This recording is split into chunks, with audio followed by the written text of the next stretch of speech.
So this is my first time doing this, right? And I just I just spent 30 minutes talking about the legislation that we have coming up in Texas and the bills that have been issued so far, or not issued, but sent in, or I'm sure there's a term for it.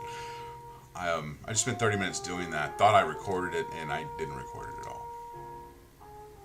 Not at all. So we're starting again, right? The learning curve. It's like my whole life. Okay, so we'll start all over. First off, I'd like to say that my name is Robert Head. I am CEO of Blue Cord Farms. Blue Cord Farms is a company that has our business management company right now. We have a farm up in Maine, and one of the ways that we are able to do this is that the farm in Maine is called Pleasant Mountain Organics. We're the business side of the farm, so we work in conjunction with them. And so we invoice every month, and they pay the invoice. We invoice them, pay them. That's how we work together. That's how you have a farm up there. It's just, it's a loophole. It's not really a bad thing. It's just what we have to do for right now until down the road when it gets completely legal. But we are going to be strictly in the craft cannabis farming business. That's what we do. We love our craft cannabis. We think the stuff that we grow up there in Maine is probably some of the top organic cannabis that you'll find. He has, it's just a small little farm. It's nothing big, 60 plants to 90 plants, and that's all we really have. They do a great job, and and Matt is just a master of what he does. But it's tough. We had to, we're still building it up, and we had some issues this year, but we're still doing well. We have they have what's called a mid-sesh Maine up there. It's really neat. It's or a mid-Maine sesh. It's basically a farmer's market for medical marijuana. And as long as you have your medical marijuana card and your ID, you just come on in and you can go to a table and you can buy whatever cannabis you want from whatever grower that you like, that you know about. So that's what's going on. We are going to start working, and we're in Maine doing the farming up there. We're getting all the data. We're understanding what we need to do. We're understanding the flow, the workflow, what it all goes into it, timelines, things of that nature. And then I want to take this experience and I want to come down to Texas. In Texas, I want to have craft cannabis farms in Texas. And I think that we're not too far along from doing that. So pretty soon I'm going to start, really developing a good team to get this done. And, we're going to be very successful here. So we're looking forward to it. It's just a lot of planning, it's a lot of knowledge, a lot of know-how, and getting the word out. So, we're 3 minutes in. Let's go ahead and get started on national policies, what's going on there, and then we'll get down to the state, which is the really important part. So, a couple of things. I have heard, like you guys have too, through the grapevine, that Trump is planning on doing a full legalization after the midterms. Now, that could be possible. No one knows but Trump. And if it is a possibility, that changes a lot of things. Now, we have Mexico that has to implement a marijuana policy for recreational, and it has to implement a market. They have no choice because their Supreme Court just told them that the law that keeps you from ingesting or growing cannabis recreationally is unconstitutional. So they have to now. And they're actually, it's one of the reasons they went to Canada, and when Canada just went legalized, and they talked to Canada about this issue because it was an issue they knew was coming up. So they're in the process of putting legislation together down in Mexico. So now you have us from the top and the bottom, and we're stuck here in the middle. And you have 34 states that already have some kind of proper medical program. Texas does not have one. Whatever it is that you guys say that they do, you're wrong. So Texas, along with several other states that are starting to catch up and it's starting to become an issue inside the legislation. This isn't one of those things that, hey, it's a marijuana bill, well, put it over there with other shit we don't care about. This is something that people are actually seeing affect elections, and we saw it affect this past election. A lot of the push for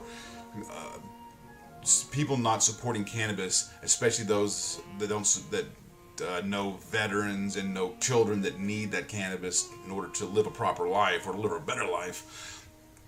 They know more people like that. Because the voters know more people like that, they're expecting their representative to start thinking like them. If the representative doesn't, then they're going to start losing interest in it. So we saw, Matt Rinaldi left, Julie Johnson's then, Pete Sessions is out, and we saw that Colin Allred is in. Now, these aren't things, I'm not going to say that they got elected because of cannabis. That's not true.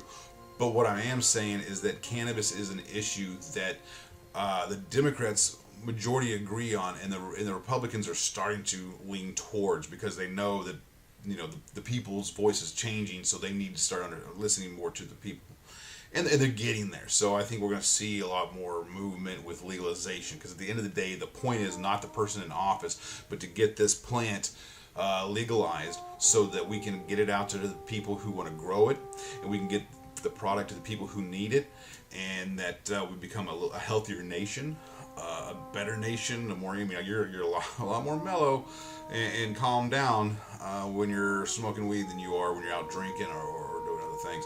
So it is coming, guys. So just kind of be patient with it. So let's get into what the Texas politics is. Also, the Farm Bill. I forgot to tell you about the Farm Bill. Is there. It should get passed. We're expecting it to get passed. I don't see why it shouldn't.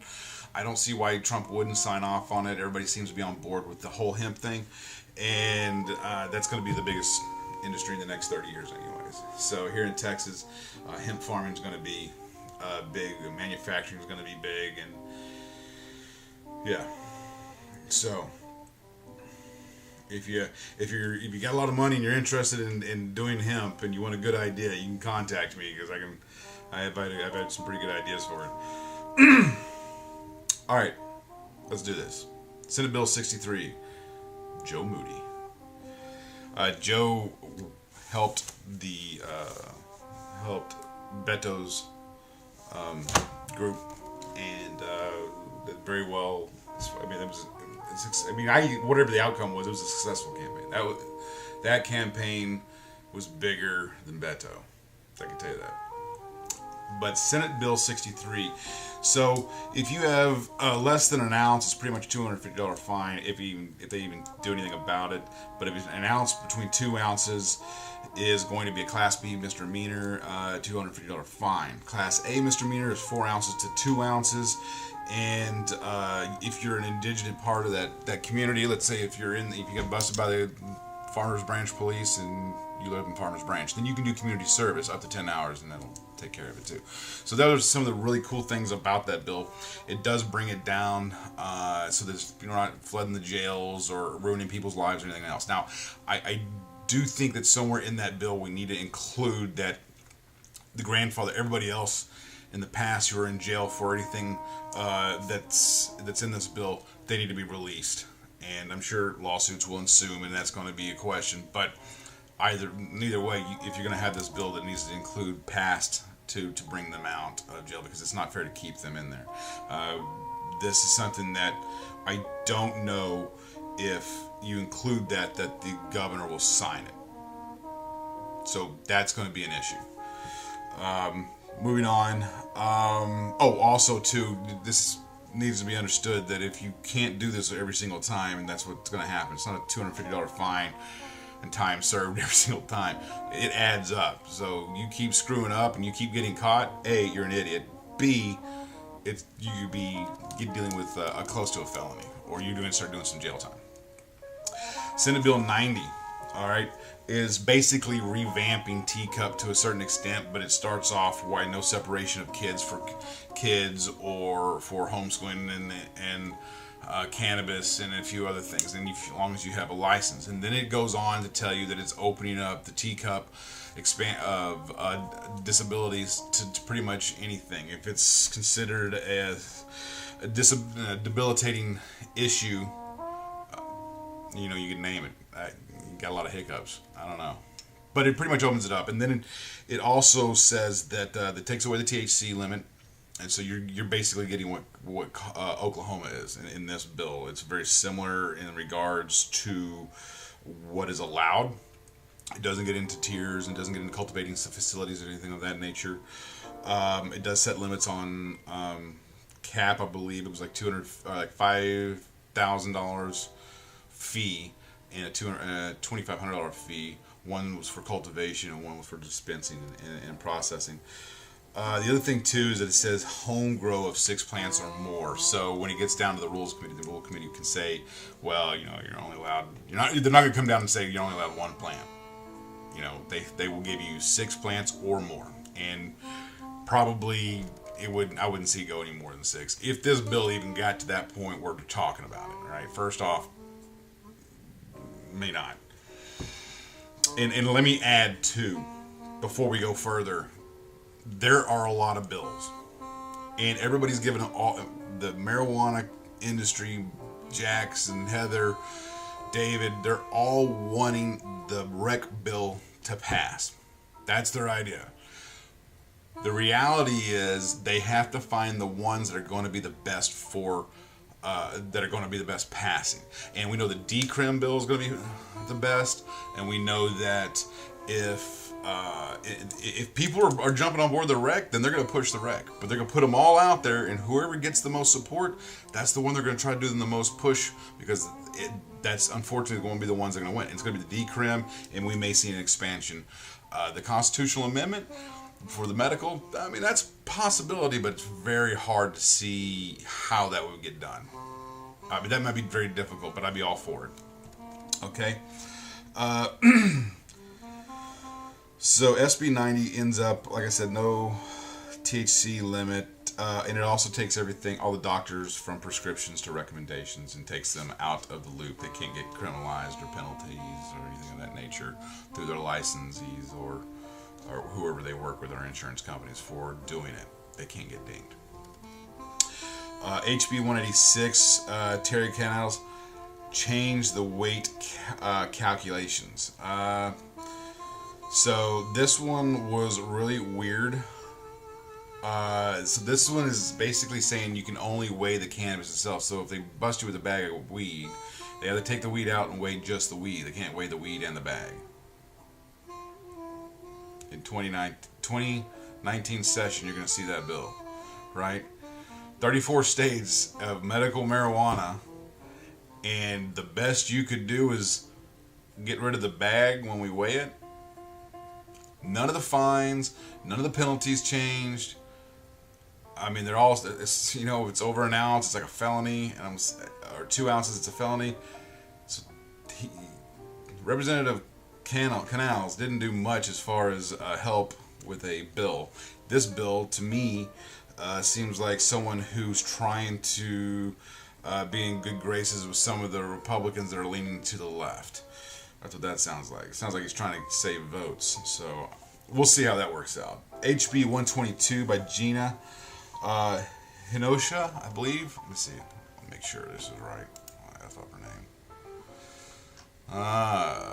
Gina Hinojosa. I so screwed that up, and I'm so apologizing for that. My bad. But it's the affirmative defense bill, which basically says no legal actions on doctors. It's kind of just like the bill I just told you about, HB 186, in regards to it's going to protect doctors, but this one will protect them even further, and mostly because if you're caught with, and it also helps protect other people's too, if you're caught with something, let's say paraphernalia or whatever, and they can say, well, you use that weed to smoke this, so you're guilty. They can't. In this, they have to show proof that you used that pipe smoking that. And just because there's resin in there, it's not proof. They got to show like some video of you almost doing it. So it's called affirmative defense, and basically they have a list of things that you can't make automatic. Like you can't say, well, I found a pipe in his car, so he must be smoking marijuana, so I'm going to give him a penalty. No, you actually have to have proof, because it's in this bill that says paraphernalia. If it's just because you see paraphernalia doesn't mean you can use it as you can't use it in regards to the courts, I guess, for a jury. But I'm not a lawyer. That's what I was just reading. Like I spent literally 5-10 minutes looking that up to see what it was all about. So I don't know. We'll see. but this is why we have editing. HR 21, we just talked about that, the constitutional amendment for, or maybe I talked about it when I didn't record this. The constitutional amendment in regards to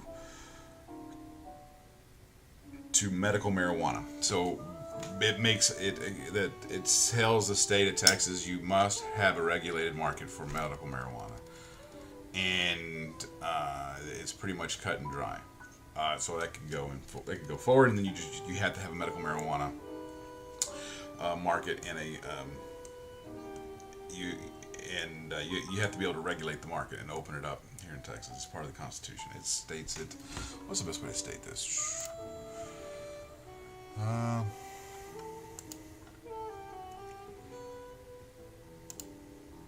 Joint resolution. Legislature by law shall authorize and regulate the possession, cultivation, and sale of cannabis for medical use in this state. That's what it says. So we want to see how far that can go, and I think that'll go further this time than it did than obviously it did last time. There's just a growing. People know it's going to happen here, and they're like, "Well, let's just shit or get off the pot, guys. Are we going to do this or we're not?" And then most of them are just saying, "Let's go ahead and do this."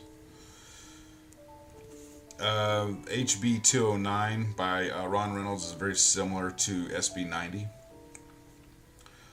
SB 116 is a hemp bill, and that farm bill will probably pass. It seems like it's got a lot of pull, and people are on board with it. I think Trump will probably sign off on that. It does allow for a research program, which is really good for Aggies. They are A&M will be probably jumping on that. The bad thing about it has a THC compliance. I don't think it should be in the bill at all. I don't think THC should even be talked about in the bill. It should, because once you start regulating it's over-regulated. First off, the bill. If it starts to regulate too much, then it's not going to be useful. The market will shrink on it because it's going to be too expensive to make shirts and things of that nature that are going to be competing against Hanes or any of these other shirt companies that use nothing but cotton. And I don't think that it's fair to keep a market competing against another market due to regulations. I don't think that's really fair, but we do it all the time anyways. That is SB 116. That is the hemp bill. SB 116 is the hemp bill. That's something I know a lot of guys were talking about, and it's something that's really big too. Like Dalton and you guys, I know you really like the hemp bill. It'd be great. It would be a huge deal to get that. That would be so sweet. Jose Mendez is the author to that, so if he's in any of you guys' areas, drop him a line, tell him thanks, and talk to your local representatives, the newly elected ones, and say, hey, this bill, I want you to support this bill. First Amendment, SRJ 7 is another medical marijuana cannabis amendment to the Constitution for Texas. SRJ 8 is the recreational.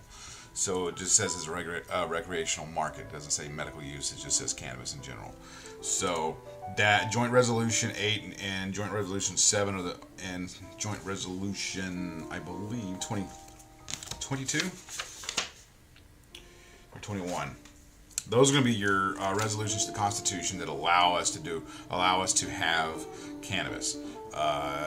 Allow us to have either a medical market or a recreational market. That's just cut and dry. That's for all you cut and dry guys that don't care about the details. And now, in regards to that, if it does pass, then that means that the people have to vote on it on November 5th, and so of 2019. So we'll keep an eye on that. We'll see where that goes, but I don't see them going very far. I just don't think Texas is at that point. SR 156 is a decrim bill that is very, very similar to 63. SB 63 with Joe Moody. So they're very similar to that. Now, that's it in regards to the bills that are here that are going on right now. I hope that you guys are are really, if you're wanting to get involved and make a change, you contact your representatives. Know these bills, contact them and say, I would like to see you support some of these, or if not all of these bills. I know it doesn't take very long to do it, but it's going to be part of it. I mean, an activist life is this. This is what you do. But you don't have to get as in depth as some of us. But any little bit helps. And them knowing that their representatives, the representatives knowing that their constituents are wanting this bill passed is exactly why they're in office. So let's see if we can get it done. All right, guys. We will talk to y'all soon. Have a good one.